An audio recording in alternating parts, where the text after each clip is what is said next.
আজকে আপনারা কি চান বাংলাদেশ ঠিক হোক? সংস্কার তো ডক্টর ইউনূসের হাতে না, আপনাদের হাতে। ইউনূস তো আর কয়েক বছর পর ডেট ফেল হয়ে যাবে, বয়স ৮৬, ঠিক কিনা? আপনারা যদি ওনাকে বেশি ত্যাক্ত করেন, তাকে আবার লাইফ সাপোর্টে দিতে হবে। সংস্কার তো আপনাদের হাতে ভাই, আপনাদের হাতে না। আমি বলি, আপনি কোনো না কোনো এক রাজনৈতিক দল করেন, আর প্রত্যেক রাজনৈতিক দলই তো কিছু ভালো মানুষ আছে। আমি কোন একটি দলকে জিতাবো, কোন দলকে হারাবো, এই মানসিকতা আমার নাই। কিন্তু প্রত্যেক রাজনৈতিক দলে কিছু ভালো মানুষ আছে। কারণ আপনি তো যতই আপনাকে আমি বয়ান করি বুঝে, আপনি তো আপনার রাজনৈতিক দল ছেড়ে ভোট অন্যকে দিবেন না। অন্তত একটা নীতি আপনারা গ্রহণ করতে পারেন, আপনার রাজনৈতিক দলে যাকে ভোট দিবেন আগে দেখেন ওই লোকটা হৃদয় পবিত্র কিনা, অর্থাৎ ইমানদার কিনা। সে যদি কাফের মুশরিক হয় তাকে মাইনাস করুন, যে দেখেন সে ইমানদার, তারপর দেখেন সে নামাজ পড়ে কিনা। ৩ নাম্বার দেখেন তার কামাইটা হালাল কিনা, ওই লোকটাকে আপনি ভোট দেন। প্রত্যেক রাজনৈতিক দলের মুসলমান যদি এই নীতিটা গ্রহণ করতে পারে, তাহলে বাংলাদেশ ইসলামিক সোসাইটি হয়ে যাবে। রাষ্ট্রবিজ্ঞানে বলা হয় society is great than state, সমাজ রাষ্ট্র থেকে বড়। আমরা যদি এই নীতি গ্রহণ করে একটা ইসলামী সমাজ উপহার দিতে পারি, আগামী প্রজন্ম বাংলাদেশকে ইসলামী রাষ্ট্র বানায় দিবে। আমরা নামাজ পড়বো, আর আগে বাড়াবো কাদেরকে? নামাজিদেরকে। কাদেরকে? ৫ ওয়াক্ত নামাজ পড়বো।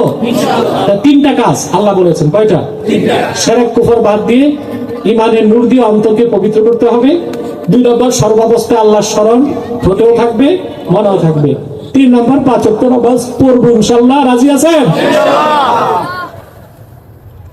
প্রিয় ভাইরা, আপনাদের সমাজে এখন অনেক বড় একটা ব্যাধি হচ্ছে ড্রাগ এডিকশন। আপনাদের প্রিয় সন্তানগুলো নেশাগ্রস্ত হয়ে যাচ্ছে, ঠিক না? যেই পরিবারে একজন ড্রাগ অ্যাডিক্টেড আছে, ওই পরিবারে আর কোনোদিন সুখ। বাবার চোখে পানি ঝরে, মা রাতের বেলা আঁচলে তার চক্ষু মুছে। বিত্ত বৈভব সম্পদ সব আছে, সুখ শান্তি সব আছে, আগুন ধরাই দিছে নেশাখোর সন্তান। সন্তানকে যদি নেশা থেকে বাঁচাতে চান, ইসলামিক প্যারেন্টিং লাগবে। সেটা কিভাবে? আমি একটা হাদিস আপনাদেরকে শোনায় দিচ্ছি।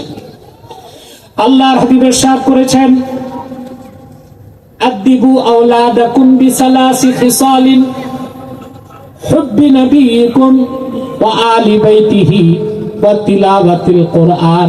সুবহানাল্লাহ। আল্লাহর হাবিব ইরশাদ করেছেন, আমার উম্মতেরা সন্তানদেরকে সর্বপ্রথম 3টা আদব শিখাও। তার প্রথমটা হচ্ছে, তোমরা তোমাদের নবী অর্থাৎ আমার ভালোবাসা শিক্ষা দাও। আমার আহলে বাইত যারা বংশধর, তাদের ভালোবাসার শিক্ষা দাও। আর বালেগ হবার আগে কোরআন তেলাওয়াতের অভ্যাস করে দাও। এই 3টা কাজ যদি বালেগ হওয়ার আগে, ছেলে হোক মেয়ে হোক, আপনি এই 3টা অভ্যাস করাতে পারেন, আর 7 বছর বয়স থেকে ছেলে হোক মেয়ে হোক নামাজের অভ্যাস যদি করাতে পারেন, আল্লাহর পবিত্র সত্তার কসম, এই সন্তান আপনার নাফরমান কোনোদিন হবে না। নেশা তো বহু। তাহলে আমরা ইসলামী জিন্দেগি মোতাবেক আমাদের জীবনটাকে পরিচালনা করব, পারবো ইনশাআল্লাহ। আল্লাহ আমাদেরকে কবুল করুক, মঞ্জুর করুক, বলুন আল্লাহুম্মা আমিন।